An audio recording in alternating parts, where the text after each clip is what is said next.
Hey, I got suckered in by what might be the greatest trailer I've ever seen in comparison to what the film turned out to be. This film, I cannot give a 2 thumbs up, but if you watch the trailer, you can't help it. So it's called Trap. Oh, yes. Same feeling. M. Night Shyamalan. Same feeling. Amazing job that they did. In fact, my wife and I watched that trailer together. We've been in a hotel all week. So we're watching that together. And she says as quick as I say, we've got to watch it. And yeah, it didn't quite pan out. But boy, the story was there. And the way they pieced that together, it was great. Great trailer. I ended up having more time watching the 2-minute trailers of 60 different movies to eat up a couple of hours than to watch one of the movies for a couple hours. There you go. I'm with you, bro. I saw that trailer, and I like M. Night Shyamalan. I'm a fan of his work. And then I saw the movie just 4 days ago with my wife. And it was borderline silly, when they're back at the house. I don't want to give anything away, spoiler alert, whatever. But, and also just FYI, so the young lady that plays the singing superstar in that movie is M. Night Shyamalan's daughter. Ah! Yes. That's very cool. Yes. So he was finding a way to, I think, incorporate her singing and in her acting. She's a newer actress. I mean, look, I'm not going to say she's a terrible actress or anything, but she's definitely newer at it, and she took me out of it a little bit. But the concept of a guy being stuck inside of a venue when they're looking for him and he's a serial killer is a fantastic idea. It's amazing. And the way they did the switch, the daughter was in the bathroom when he's at the merchandise stand, when they revealed to him that, hey, this thing's all a trap to catch this killer. That look he has, you think it's, okay, I've seen this movie 100 times. Now he's got to find a way to simply get his daughter and hope that, odds aren't that she runs across this killer first. No, he is the killer. That's why he has that look. That's why he has that panic. I thought that trailer was awesome. Brother. But same. I had a little left. When the movie was over, I had a little left to be desired. By the way, can I name drop? Can I tell you something? Yes. I met Hulk Hogan this last week. No. Yes, I did. I was in Florida, and Juliana Pena, the newest champion of the world, I talked some trash about her, I think possibly to you, and she saw it. So we're in the middle of her calling me out on the trash talk, which is just fine. And then Hulk Hogan's coming on the bus, and she refers to him as Terry. She goes, hey, do you know Terry? Terry Bollea. Terry Bollea. I don't connect the two, right? That's Hulk Hogan to me. Yeah. And I said, no, I would like to, though. And so anyway, she introduces him. And that old expression, don't ever meet your heroes, you'll leave disappointed. Yeah. I didn't. He was very nice to me. It was it was just a hi, hello, but he was still nice to me. Childhood dream fulfilled. Highlight of my week right there. Yeah, check that off the bucket list. How big was he in person? Not quite what you think. They build him as 6'8". He's not, but he's a good 6'5", 6'4", and 300 pounds. I think is probably what he weighed closer when he was competing. He's still very fit and lean, but I would guess he's closer to 255 pounds now. Beautiful wife with him. I believe that they're remarried, and he seemed like a perfectly normal guy, believe it or not. We had Secret Service jump onto this bus. So we take this bus through, and it was a big deal just to get onto the bus. There was paperwork just to get to this process. Then you got the metal detector. Then you got the wand. Then you get on the seats. Then the bus pulls in front of this giant x-ray machine. They x-ray the whole damn bus once we're seated, gets to the location, and now we're going to do everything I just told you, but in rewind. So a Secret Service agent jumps on the bus, and he's telling us, and he's one of these. He jumps on, and he's got the voice, and he lets you know you're going to listen and follow these instructions, or you will be out. There is no exceptions. He does this whole thing, and just when the speech is over, he sees Hulk Hogan. He goes, Hulkster, you're the man. And he turns and he walks away. Yeah, but he broke character. The Secret Service broke, and I thought it was so cool. Everybody got a big chuckle out of it. I love it. He put his little Secret Service hat away for a second just to fan out on him. I love it. First of all, before we start on this 308 insane situation, how's your buddy doing? Your buddy, Chad? There is no news on that. I did not know what my level of responsibility was. So I called a few people and just said, hey, does Chad have a mom and dad? Like, are they still around? Does he have a sister? Does he have somebody that's working on his behalf, is raising money? I would imagine would be step number one. And I was told yes. I was told very politely that my efforts were not needed. And that was just fine. I don't think it would be appropriate that I was the guy, but somebody from the wrestling community should have kept an eye on it. And maybe I nominated myself that guy. But either way, I was told, no, hey, they do have a handle on this for better or worse. So he's behind bars. And his next step is just attempting to get bail, which has been denied. So he's going to sit. He's going to sit for a minute. He's going to need to show resilience and patience as he works this process through. I spoke to a buddy of mine, Bill Lipsky. He used to run the Vegas jail for 20 years, and he's seen it all. He's a cop, obviously, and he had seen the show when we talked about this guy, and he went and did a little research because he's a big fan of yours, and he kind of came back and reported some stories that were less than. I think he might be in for a haul, your buddy. I think the situation being what it is and how it all went down, and he said he sees it being a tough road ahead for him, unfortunately. I think that's fair. Yeah. I think there was some stuff earlier in the day that had happened with the same guy. And I think also the guy is I think he's like a retired fireman and a postal worker, which they in court can always be like, he's a hero, he's a pillar of the community, et cetera, et cetera. So he felt like your guy might be going through a tough thing. So good luck to him, though, nonetheless. Well, I appreciate you bringing it up. I appreciate Bill's take on it. And I think that that's very fair because there was something earlier in the day. But what that does is it speaks to a premeditation, or at least a potential premeditation. And I'm still hanging my hat on the idea that there was a knife used and the other guy brought the knife. And in fact, the other guy drew it and used it first. He did.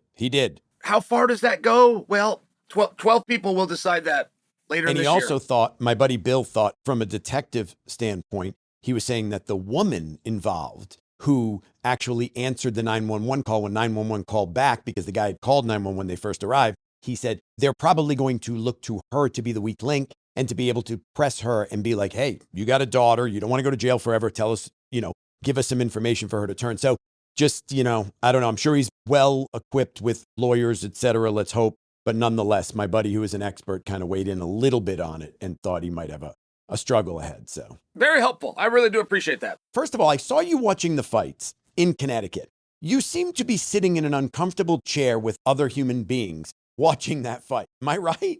You don't seem like, is it? Why are the chairs so bad? Why do they have such why are the chairs that way? This is a multi-billion-dollar facility.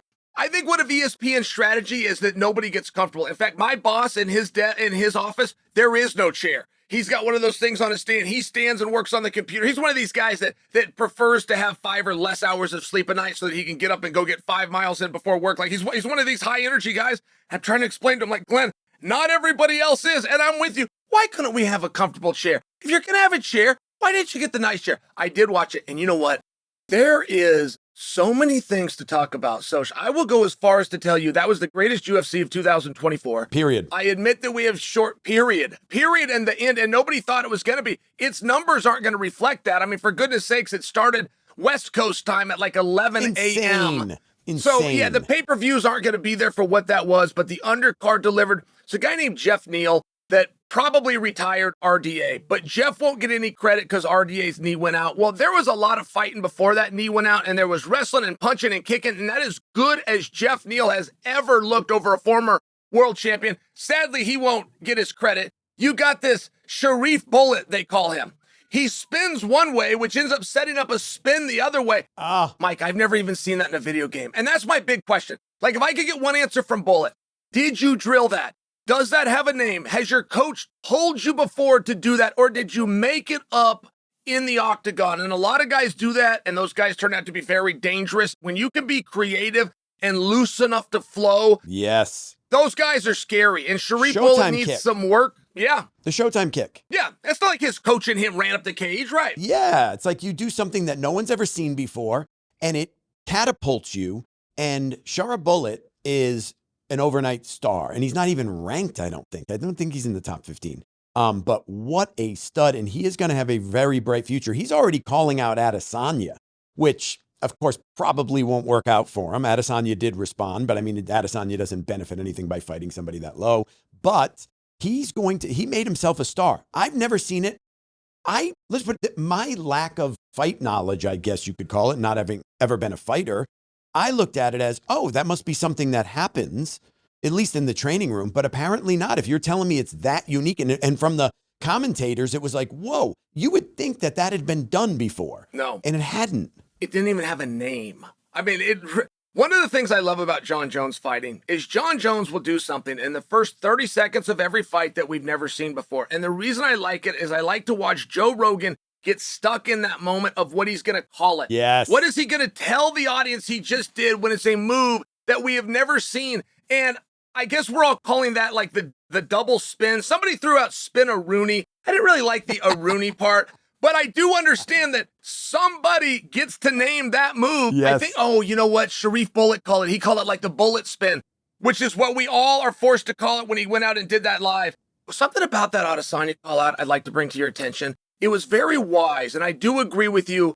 Bullet, who is not ranked, is not going to get on the docket with the greatest 185-pounder the sport's ever seen. However, I do feel that the Bullet was wise to call out for that style, to associate himself with that name. And I think that was also the Bullet tipping his hat back to us saying, look, I've got a style and a skill set that's tailor-made for guys with a similar style and skill set. I'm not ready for everybody, and I'm not ready for the top grapplers, perhaps. I'm working on that. But for now, and I liked that. I mean, if he would have called out Bo Nickel or something, he's just as unlikely to get it, but he would have then demonstrated a lack of understanding of his own abilities. I really respected the call out. Yeah, me too. And I didn't really know much about him going into this fight, but man, I know a lot about him now. And all I'm seeing on these YouTube things is this guy. What a way to just cement yourself instantly into Dana's mind, into everybody's mind. And by the way, the guy he was fighting, really, Armen Petrosyan, really tough. And he was having his moments. It wasn't like a blowout. It's not like Shara went out there and blew this guy away. But the big finish, the charisma, his look, everything about him is unique. If you ever know, there's an actor named Michael Shannon. I don't know if you know who he is. Oh, of course I do. He looks like Shara Bullet. If Michael Shannon grew a beard, take a look next time. You'll see it and you won't be able to unsee it. Yeah, that was great. By the way, you spoke about the whole card and the time. I had no idea until the morning of. So, Chael, I always bet the fights, you know that. And we picked our picks here. And this is one of the rare times that I went 6 for 6. And I called Ilia. Yep, I did it all. So I bet with my brother and I bet with my buddy Bill in Vegas. And I have a way to do this. And they go to the casino and make the bets for me, et cetera, et cetera. And my brother does it on an app. Well, that morning, I'm driving to training. And I find out that the fight's already, I see some like update on a fight. And I'm like, wait, what? I had no idea it was that early. So now I'm like, my brother's like, hurry up, send me your picks. I'm like, I'm going into the gym. I didn't bet, but I would have won a fortune. And I went 6 for 6. And Jeff Neal, Shara, you know, obviously the main event and the co-main event, I called Khamzat. I think you called Khamzat too, right? The day we spoke? Yes. Yeah. Boy, speaking of superstars, what is next for this guy? Wow. You couldn't create a video game character more menacing than this guy. As you and I are looking at all these dollar signs that you won't be getting, just so I know, are you the kind of bettor that where you would have taken those 6 and you would have parlayed them all Always. together? Always. No. I'm sorry. Buddy, we're talking real money. Parlay. I'm sorry. I only parlay. I very rarely do a straight bet. There's no interest in me going, I'm going to bet $100 to win 80 or 100 to win 150. Doesn't get me going. You believe in yourself or you don't, right? Exactly. It's like I want all 6, all 8, all 9, whatever fight picks. And when you get to that last fight and you know if you win that fight, your $100 bet is going to bring in 4,000. Yes. You know, and I would have won significant amounts of money had I bet.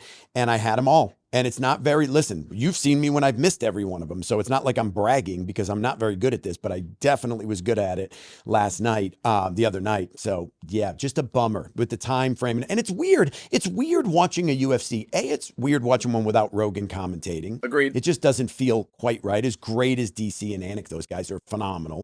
But like, that feels weird. And it feels strange watching a fight in the sun when the sun's shining. Yeah, it does. It does. You know what I mean? Well, and sports and beer kind of go hand in hand. I mean, whether you're drinking it or not, but you're usually surrounded by people and they're just not ordering pizzas and cracking beers at 11 a.m. It's just a reality. And my bigger concern for that is the guys that were part of that card aren't going to get the credit because the numbers aren't going to reflect it. That was the best UFC of 2024. It was just, yes, it was so special. And You brought up Chimaev, and I heard a word associated with Chimaev earlier, and it was scary. Is Chimaev the scariest fighter? And I love games like this because only certain guys get to be champion, and there's a lot that goes into even getting a title fight. So I love the mythical game of like scariest. And what he's doing is wildly intimidating. And in front of everything else, he's got skills that we've seen. He's got skills that other guys on that very card we've seen.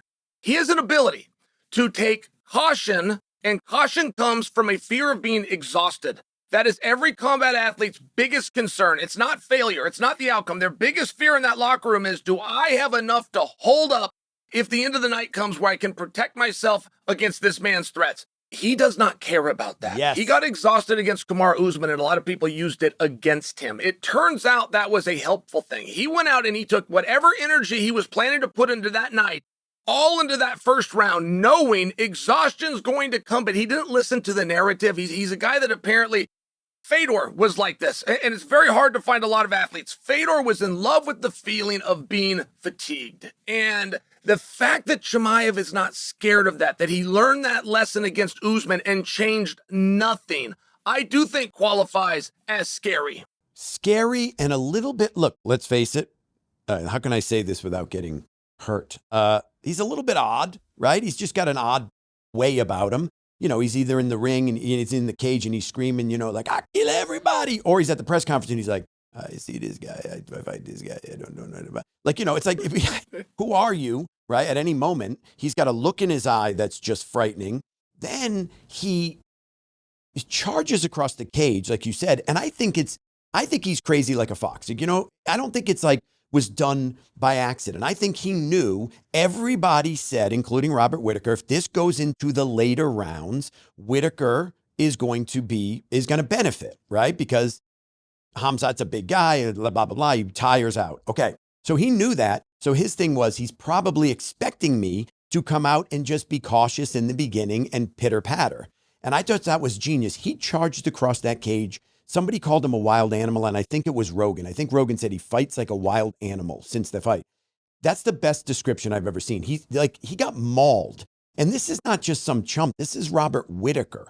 And that was the fastest tap I've ever seen. Now, of course, it's come out about the jaw. I've seen a million stories. I've seen my jaw's crushed and, oh, I'm totally fine. It's just my teeth. How do your teeth move? What is going on with this face crank thing? What happened? I agree to the fast tap. It was very clear it wasn't a choke, but that's also Robert Whittaker. So, okay, well, what did happen?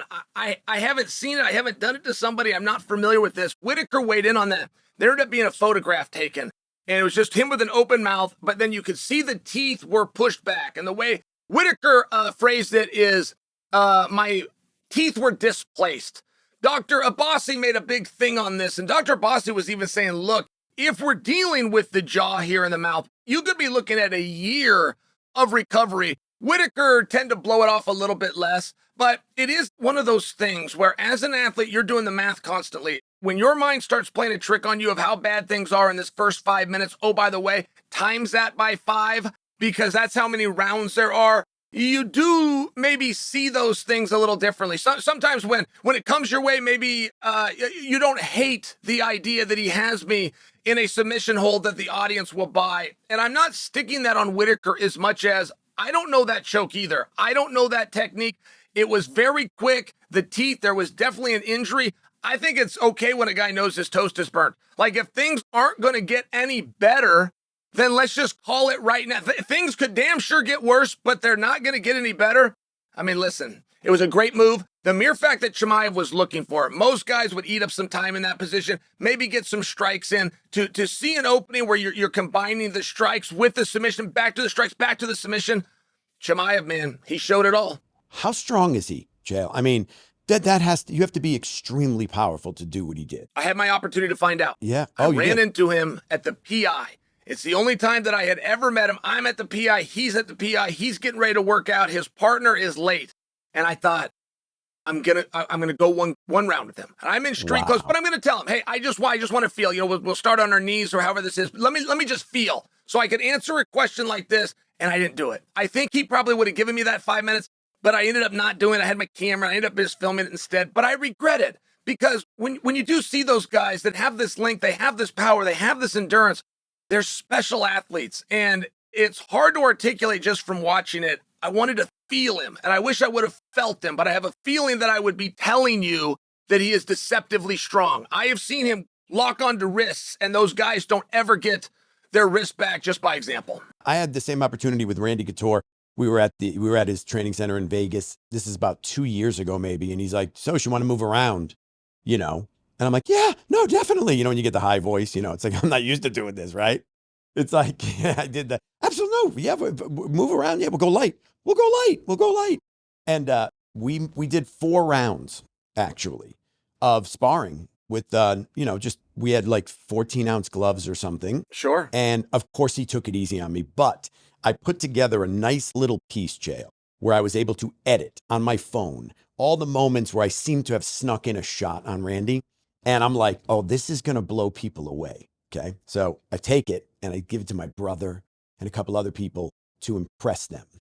And every single person came back and goes, he's playing with you. He's not even, bro, when you really look at it, if you were to slow this thing down, his punches are going like this to me. And I'm going, oh, like this. I'm trying to hit him with everything.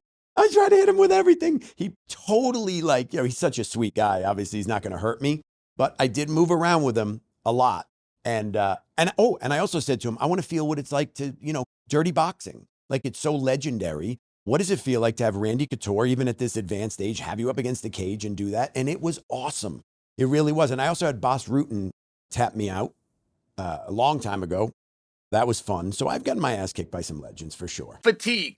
Did you experience that? Like, did you come away with a different respect for the cardio of those athletes? Okay, I have pretty good cardio for a guy my age. And I train quite a bit, so I've been okay with cardio. When you're in there and it's the excitement of, I'm going to get punched and I get a punch and I got to look for a spot. I fatigued 3 times faster than I would have if I was just sparring or hitting mitts with the same speed. It is, you guys do something so special, and the respect level that we have as fans, as people who don't fight, who could never get into a cage, quite frankly, and do it in front of the people. So good for you guys. Amen to that. I mean, that's one of the hardest things in the world to do, especially against top level competition like Jon Jones, like Fedor. So, Chael, I don't know how you did it. I respect that you went and did that. I respect it so that you can feel that, because it is very different. And there's a few things you see on TV and think, I could do that. I had this same awakening with gymnastics. I realized the only gymnastics they put on TV is the Olympics. So I realized that, like, my frame of reference and everybody I'd ever seen did it very easy. But it's the Olympics, and I just hadn't realized that. I mean, to stay on a beam is so wildly difficult. To attempt to do an iron cross is so wildly difficult. So it's very cool that you got to play and that you got to do some of that, because it does take time. It does take time to build that endurance. So then when you have these guys like Chimaev or like a Khabib that can do what the other guy also spent his entire life doing, but do it at such a higher pace, that's when you really learn what a weapon pace can become. Let me ask you this. My trainer, he's a fighter. His name is George Garcia. Now he's training more, but he fought. He's a 145er, 135 or 145. He fought at. And he told me that he's never been in a street fight. Do you find that to be the case with a lot of fighters, a lot of professional UFC guys, that they don't, like, I always thought, like, okay, you had to have been. That has to be connecting here. So that's my first question. Do you find that a lot of UFC fighters have never been in a street fight, or have been very few of them? You yourself, how many have you been in?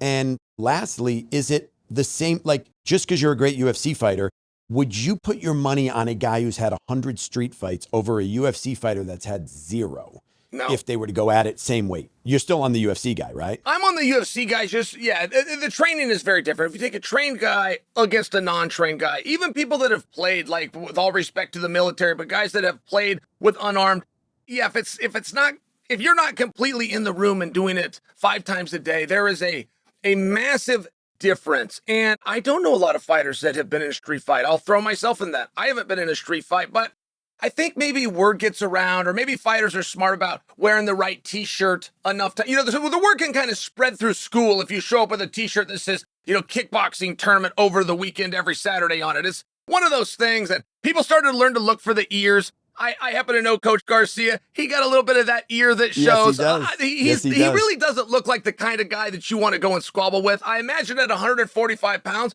maybe he dealt with some bullying along the way, but maybe not, too. Maybe not, too. Right. Coach Garcia, That's true. George has that look in his eye, man. He's one of those guys. Yeah, I don't want to test him, that's for sure. And we spar because we train together. And he's a small guy, and I have 50 pounds on him or whatever it is, but he's so fast, he's so elusive. And I'm like, if you ever did get in a street fight, I'd really feel bad for the other guy. But I was shocked to know that, like, this is not, these are not guys that grew up necessarily in a million bar fights or whatever. I think maybe Conor did. I just get the feeling that Conor's been in a 1,000 street fights. Speaking of Conor, by the way, he's doing the same shtick. I mean, sorry, look, this dude, every UFC fight, he just chirps. He goes crazy. He's talking smack. Call me. That little rat, I'll grab him by the scruff of his chest. I mean, there's a possibility now. Oh, by the way, Ilia, star of the night, obviously, right? Ilia is still playing the long game, and he's still playing it right with McGregor. He did the first thing by saying, I wouldn't even fight this guy. Smartest thing anybody could ever do. If you want to fight with Conor McGregor and you want to make that big payday, say you would never fight him. So that was number one. Then Saturday night, he says, look, Conor McGregor's got mental issues. And this guy living the lifestyle that he's living, it's going to end badly for him. He is living his life all wrong, basically. And then he says, you better pray to God that you never run into me, Conor. And I'm like, this dude just knows what he's doing. Ilia is slowly becoming a superstar, if not already from the performance against Max at 308. He's becoming a major factor in the UFC. Trying to see where his ceiling is at, I agree with you, is very difficult. A number of guys that have gone on to really high fame chose a market, and they went after that market and they became a hero of the market. But Ilia has not excluded any demographic. I mean, he's very handsome. Then it appears that he likes his family. Well, that's never really been done before. That's always like the whole term training camp is an expression for my wife and kids are driving me crazy. I'm going to slide over here. And if you're from this town where I'm telling you I'm training camp, that means slide into my DMs because she won't be around. Quite literally. That's not what Topuria does. Anywhere he goes, she goes. And by the way, she's as gorgeous as he is. Then They got this little kid that gets in the ring. Oh my, did that kid look great or what? He brings his dad a rose. I know. I didn't get the significance of the rose. Do you understand the significance? I had to ask somebody and then I felt like a fool when I did. No. It's because of Spain with the bullfighters. When they beat the bull, then yes, I know it's so obvious once somebody tells you, but I'm telling people because I want them to know. That is a great shtick. He's got the Prime Minister of Spain watching his fights and having people filming. He's got the biggest actresses, the most successful athletes, which are football in Spain, coming and watching him live. This guy is over. Then he says all of the right things. He realizes partway through the promotion of this fight that Max is the good guy, so he just takes on the bad guy role. Yes. He cuts an interview afterwards praising Max that was nothing short of beautiful poetry, the way that he complimented him. Then it's time to go back into business because they ask him about Volk and Lopez, who both happen to be there, and he says, I want to fight them both. Honestly, I mean, the guy never misses. And it turns out he can squabble. It turns out he's as good as he said. I mean, it's going to be a short period, and he's not here now, but it's a short period of time at this trajectory. Believe this or not, so he's going to pass Conor McGregor.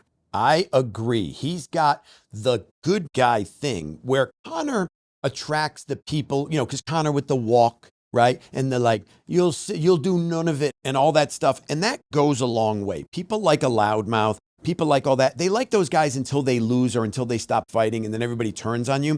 Ilia has the badass nature, but also has the good guy routine. When he's training at his home, and by the way, his house is like a $12 million house in Spain. He's got a hyperbaric chamber. That guy is living life right. He's got his beautiful family. He's got his brother with him. He's got his folks there. He just does everything right. He knows how to talk smack. And you're right. He turned heel a little bit at the press conference, about Max. And he knows when to change it up, when to do it. But the respect after the fight that he showed Max, from an average fan's perspective, I can tell you this. I've watched a lot of UFC events with just average people that just know a bit about the sport. And when the fight is over and this fight happens, and then after the fight, one guy or one woman goes to the other corner and grabs the back of the head and gives the kiss on the cheek and the respect, there's no warmer feeling you can get in a room than that. And he knew exactly how to do it, because if you don't like Max Holloway, there's something wrong with you. Like, Max Holloway is a sweetheart and a great fighter. And Ilia did what he had to do ahead of the fight, but then after the fight showed all the respect in the world. And you're right, that wife walks in the cage, and it's like, my God, that beautiful kid. This guy is on a rocket ship, and I think he's soaring past Conor. I couldn't agree with you more. The good guy factor is going to pay dividends for him in the long run, because your mom could like him. Your girlfriend can like him. Your friends can like him. Everybody can like him, whereas Conor McGregor is way more polarizing, right? It works to an extent, but then sometimes it doesn't work. You got your Colby Covingtons, right? So you got, it's tough. It's a tough game to play when you're going to play the heel all the time. So, yeah.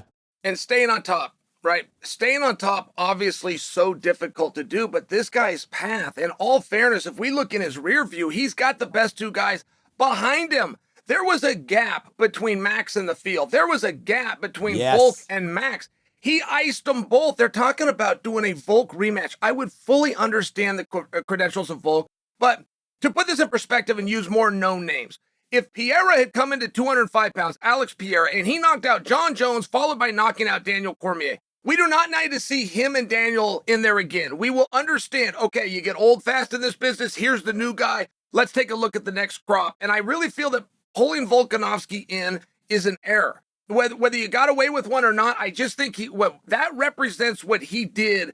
It's a new era. It's just as simple as that. And then what happens if Volk beats him? We go to a rubber match between the three. I mean, things just start to get really strange when you have the option of Diego Lopez, who, by the way, was a backup fighter. He was licensed. He got a financial participation. He was brought to the event. He would have been put into the cage to compete if anything had happened to either of the main principals. So if he's good enough to do that, if he's good enough to do that, I don't think there's any argument that he's supposed to go next, but that's not the direction they're going. They're going with Volk, and I'm just bringing to your attention to go with Volk, which is fine, but you're showing a lack of understanding and respect to how hard that mountain is that he just climbed, Topuria. How big that freaking mountain of bringing down the GOAT, the world champion, the top contender, the best there ever was, the reigning BFF champion, because he did all of that with 2 punches. Yep. And he's fought other guys like that you wouldn't think, like he fought Josh Emmett. Now, Josh Emmett may not be a household name, but that is no easy test to get through. That guy is a beast, and he hits hard, really, really hard, and he swings for the fences. He has proven himself. Ilia has taken the toughest competition and beaten them, like you said. So what would you do? You're the UFC. Do you put him up against Islam? Do you bring him up to 55? And what a fight. Who wins that fight? Yeah, what an incredible fight, because it turns out Topuria is way better than we knew he was. You know, he's able to get inside and throw those punches. And what's obvious in hindsight is for a guy that's willing to get inside like that, he must be able to wrestle. That's one reason that boxers haven't translated very well, because if they do get inside, they're going to get grabbed and taken down. And Topuria was doing that. He's always finding his way to get inside. One thing that Volkanovski and Max have in common is they have a longer reach than Topuria. So every one of those punches that landed is because of some kind of slip movement to get inside. But that should have told us something. That should have been a bigger clue. But you never know until the guy shows it. So then to see Topuria grab a hold of Max, who is so incredibly hard to take down, pick him right up like it's nothing, drop him like a sack of dirt. Like, Topuria is the real deal. Now, as far as changing weight classes, he's got some work to do at 45. We've still got Diego Lopez coming to mind, but we've still got some up-and-comers. And what does Brian Ortega want to do? And is somebody from 35 going to slide up? And I'll remind you that Aljo Sterling was a longtime world champion at 35. He's now floating around that weight class. So I think once we stare at it and understand that it is a new page, we need to move on. And Max has already left the division. I don't know if you saw that news today. Max has officially said, look, I am the BMF champion. I won that at 55. I will be defending it at 55, but I'm never returning to 45. I feel like that's a new and fresh start for Max. I was very proud of him in the post-fight depression to be able to get to that conclusion, which is the obvious one. And he was able to get there in about 30 hours. I thought that was good news. And yeah, what's next for Topuria? Boy, that is a special talent. And I hope he enjoys all the things people are saying about him, but I hope, good or bad, he never believes it. Once he believes it, that's where we start to see the beginning of the end. And ultimately, that was the demise of McGregor.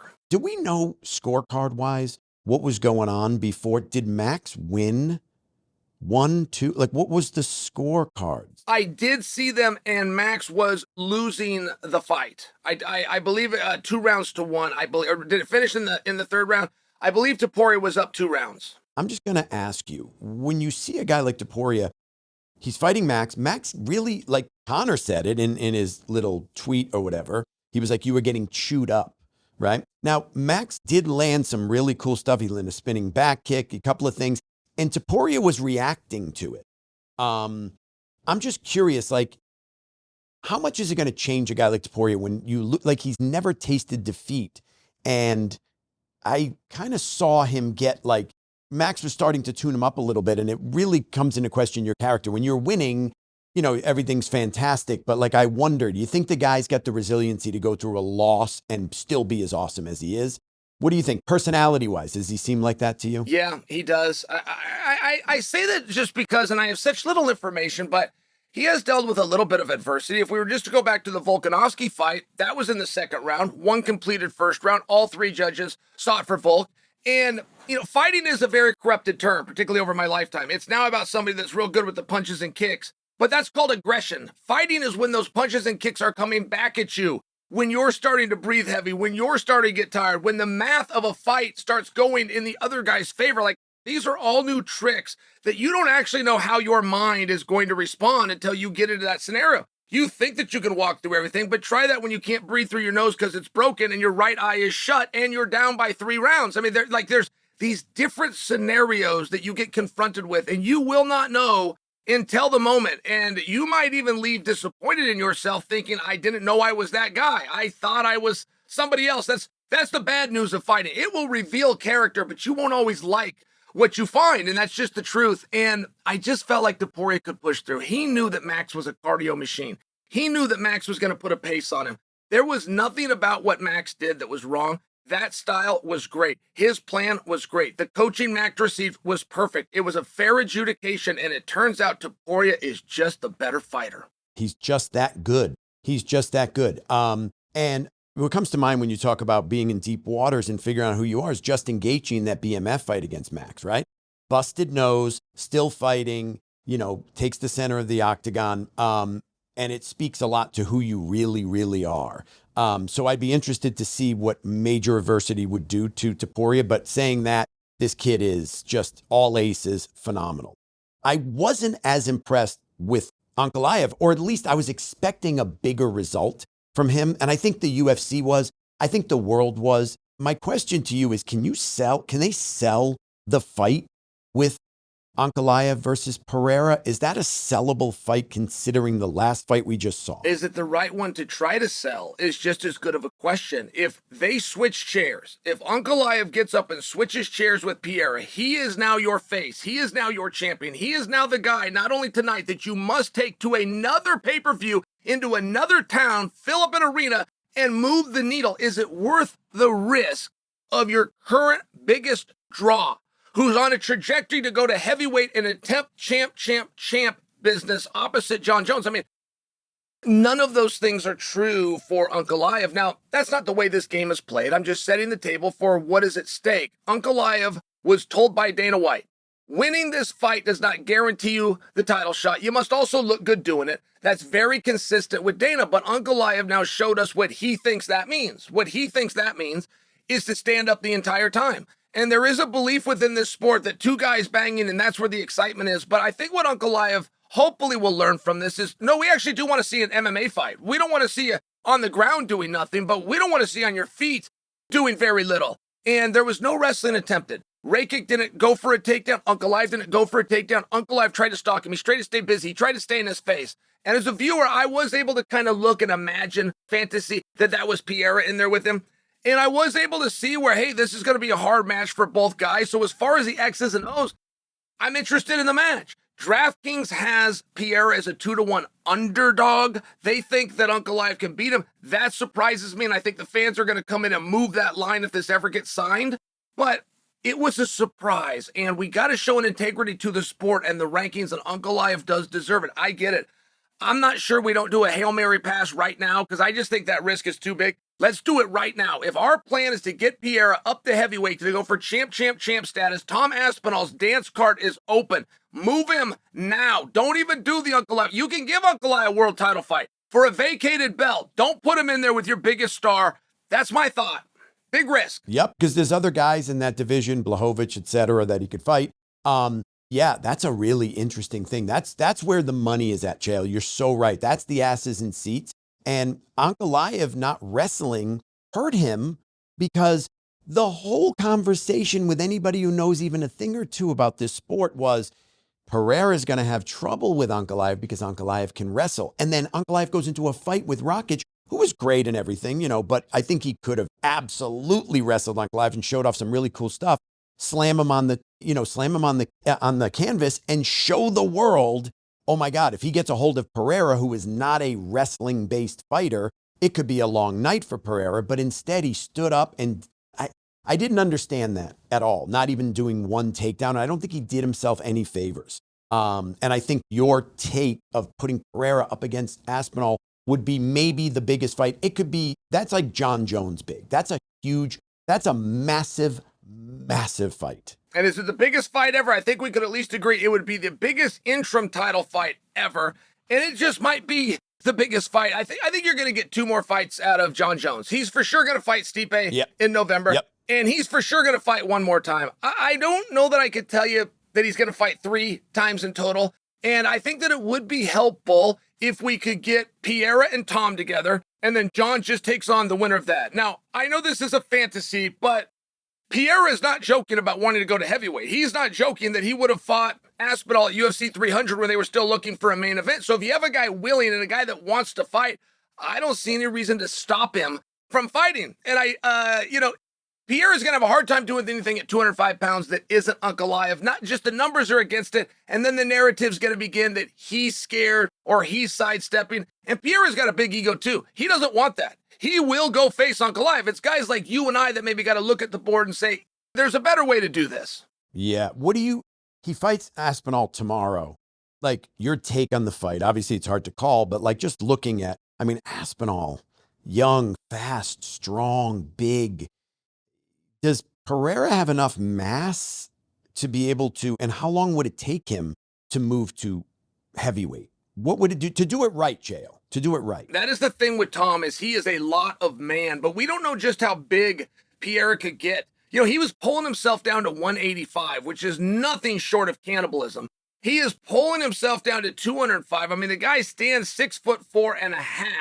That's a very tall man that does have a big body. I think he could get to real close to 240, not trying. If you just told him, okay, don't cut the calories and go live life normal, I think he'd be around 240, and that's a very big heavyweight. That's what Kane weighed. That's what Stipe weighed. That's 12 more pounds than Randy weighed. Like, that's a good-sized heavyweight. And then you start to run into the crowd. I got one concern with Tom, and I'm one of Tom's biggest advocates, but I do have a concern.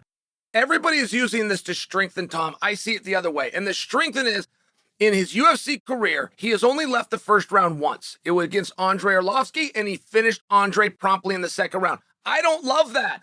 I don't love that a guy hasn't had to breathe 15 minutes in. I don't love that a guy hasn't had his nose put on the other side of his face. I don't love that a guy doesn't have to come off the school behind, tired, and hurt and find a way to win. When an athlete finds himself in a harder match than he thought it was going to be, or that's harder than he's used to being in, things mentally unravel really quick. And Jon Jones has been tested. Pereira has been tested. And if Aspinall is so damn good that nobody can test him, it's an unfair thing to criticize. But for me to wonder and tell you it's a concern for me, it is. Yeah. And you're Aspinall, you're coaching Aspinall. What do you tell him to do against Pereira? Wrestle. Yeah? Wrestle. Get close. Bring him down. Pereira's beaten every style there is except a great wrestler because he hasn't been in there with a great wrestler. Now he's beaten them by proxy. He's beaten guys that have beaten the greats. But I just share, it would seem the threat of the takedown would be most important. That's the one thing that Khalil was missing. Yes. I don't know if Khalil could have out-wrestled Pierre, but if he would have offered the threat, that's where when you start flinching and feigning, the guy's hands comes down because he thinks you're coming all the way below his waist to tackle him. And I do think that Tom would do a good job of offering that. these referees that are in there are talking about when Pereira hits you, it sounds different than any other men, but they're saying the same thing to the damage that Tom can do when he's hitting somebody with a punch that doesn't fully land or a jab that was never intended to knock you out, but it does. So, yeah, I do think he should offer that wrestling, and Tom might be as good as we're told. I'm only suggesting, and I'm being critical, but I'm being critical of a champion. There's not a lot to demonstrate there. I would like to see that resilience, and I would like to see it tested just a little bit. If you're so damn good that no one can do that, Lord knows Tom has given guys the opportunity, some very good guys that could have pushed him, but at the end of the day, they didn't. And I don't think Pereira is going to go away from a punch or two. Let me ask you this: Did you see the Francis fight? Yes.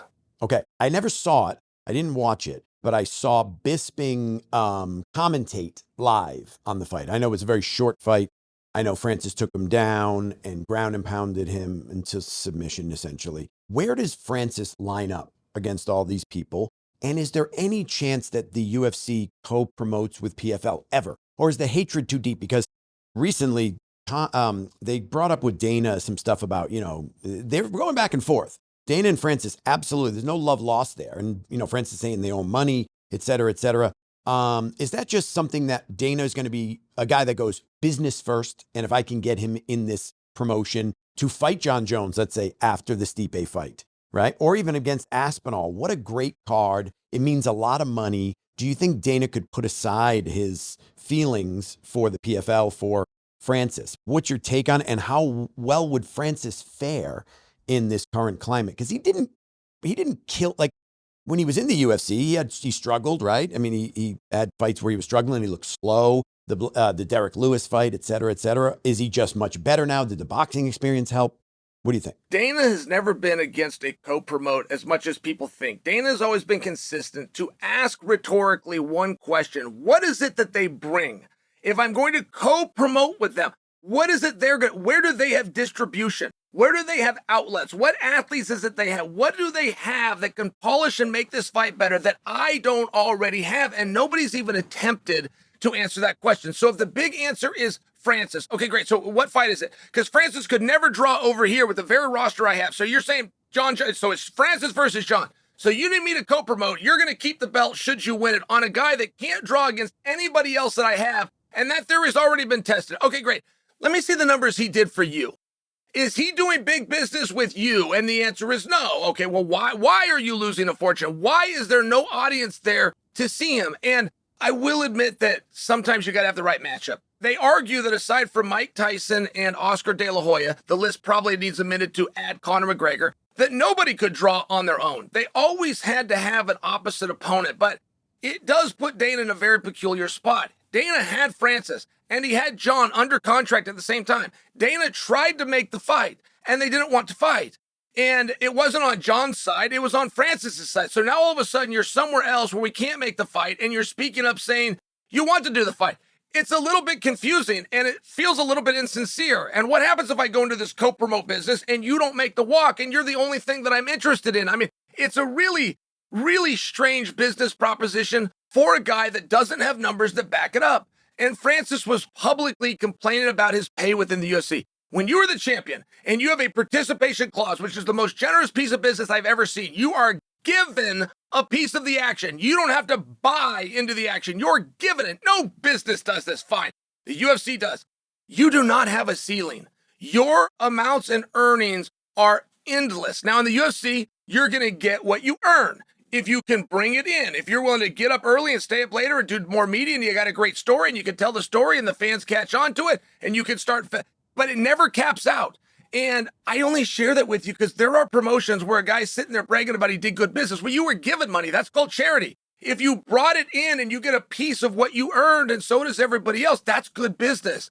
Dana's going to do good business, but he did business with a guy that didn't want to do business for a fight that the guy's claiming he wants, that Dana offered him. And by the way, the guy's out telling people that Dana owes him money.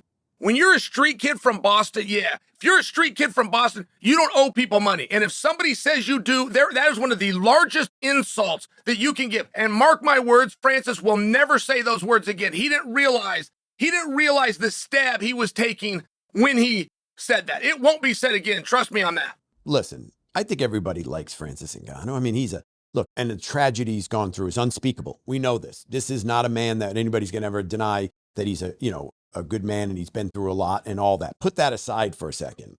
I don't know. Look, maybe it's my inexperience with this, but all I see is a guy that is just constantly complaining, and he's always seems to have a problem, and he's always being the victim. I just felt a little bit that way every time he speaks. And it's like, to go public and say they owe me money, bro, you better be able to prove that, because you're right. Dana's a street kid from Boston. I can't think of a bigger insult. That's probably somebody owes me money and they never paid me is you're a dirtbag, period.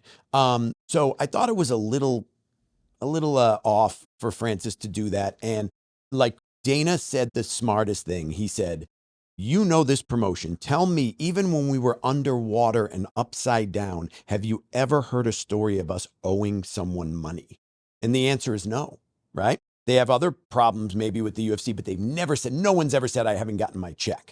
So yeah, I think Francis is out of line here. I think he made a lot of money doing what he does, and that gives people the ability to talk more and feel like, hey, I don't have to worry.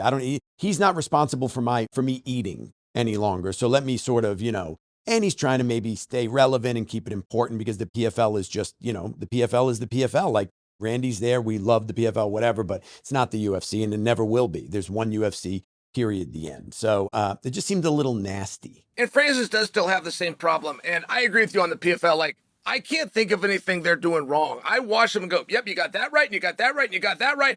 And then I said, what is it a time issue before the fans come over? Like, what is it to be accepted? This has always been a very difficult space to be accepted. But Francis, on a personal note, still has the same problem he wakes up with today, which is, who's next? Who under the roster do we want to see you face? Who under the roster would people know? Or do you have a storyline or a backstory? Or could you create something and get it going? And it was kind of the problem with boxing as well. I thought he and Fury was so amazing. If you wanted to do that one again, you now have some B-roll and you have some footage, and the people that counted Francis out can't count him out necessarily this time. But that's a lot of ifs I just threw out there. So we got one opponent over there that's probably going to be a financial loss, but is of interest, and nobody else is even being discussed. And then under the MMA side of it, who? It's to the point that everyone's talking about an athlete that isn't under contract. Well, we got to start talking about an athlete that is. If we're going to get him back in there and we're going to try to fill this place up, we got to get a story going with a guy that is signed to the promotion. And I think that's where Francis could be a better partner. I think that's where he could help out. He looks at the roster. There's somebody over there he's watching and going, hey, that guy's pretty good. Well, tell us who it is, Francis. We don't look at that as a weakness. We'll like that. I'd like to hear a little bit more from Francis Ngannou. Dude, amazing conversation as always. It was a pleasure seeing you watch the fights, talk about the fights, but get a more comfortable chair, because I didn't like a legend sitting in a folding chair straight up with a drink in his hand like this. It doesn't look comfy. Meanwhile, all the other fighters that are not there, you got your Israel Adesanya, he's on the couch, people are hanging out. That's how you got to watch a fight, my bro. Let's talk to the people at ESPN. Let's get the king his chair, okay? I love it. I love it. I appreciate you. Thanks, Soch. Talk soon.